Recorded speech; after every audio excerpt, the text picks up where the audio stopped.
Dans cette classe, pas un bruit. On s'exprime par des gestes et des regards. Les élèves sont concentrés, comme leur prof de français, Françoise Verger, qui enseigne en langue des signes. Ils sont adorables, ils sont pénibles, ils sont flemmards, ils sont formidables, vraiment comme les autres. La relation est différente parce que, au niveau de la langue, comme il y a vraiment un échange, parfois il y a un mot que je ne connais pas, alors on essaie de voir ensemble comment le trouver, s'ils le connaissent, je ne connaisse pas. Donc peut-être que la relation est plus proche, moi avec les élèves sourds qu'avec les élèves entendants. Est-ce qu'ils chahutent, par exemple? On pose la question. Steve dit oui, ça dépend. Cyril oui, on bavarde, c'est logique, on bavarde, comme les entendants. Hein.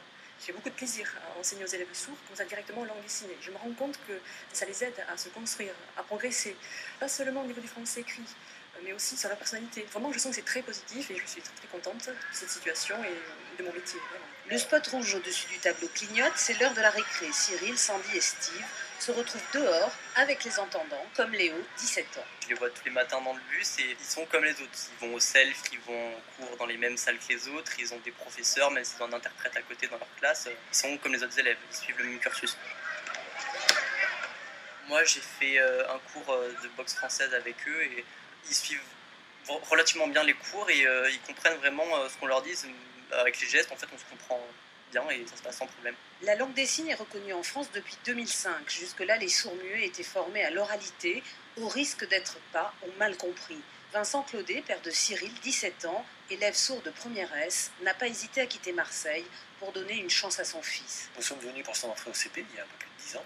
Il a suivi un cursus tout à fait ordinaire, les mêmes programmes que les autres, si ce n'est que l'enseignement est fait en langue des signes. Ça se passe normalement, il est intégré, il est respecté comme un autre élève. Ce qu'on peut déplorer, c'est qu'il n'y a pas assez d'élèves entendants qui apprennent la langue des signes, puisqu'il y a une option ici, la langue des signes, pour qu'il y ait un vrai échange entre eux. Internet, les SMS, la vidéo, autant de moyens de communication qui facilitent la vie des sourds, mais ne suffisent pas à leur garantir un cursus universitaire normal. Il existe bien une université en langue des signes aux États-Unis, mais à ce jour, très peu de possibilités en France. Retrouvez Histoire d'égalité sur franceinfo.fr.